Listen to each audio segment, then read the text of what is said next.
Untuk mendukung tutorial komputer, kalian bisa mengklik subscribe. Halo, selamat datang di tutorial komputer.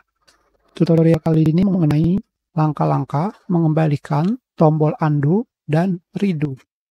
Di sini tidak ada tombol undo dan redo.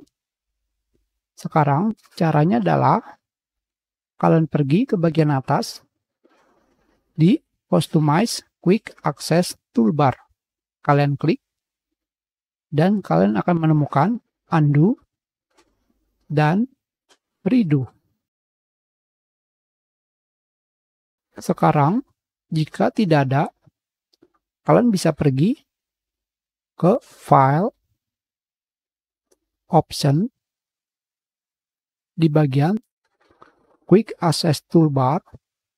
Di sini, kalian bisa menghilangkannya dan mengembalikannya dengan cara kalian cari redo dan undo. Kita sudahi pelajaran kita. Terima kasih.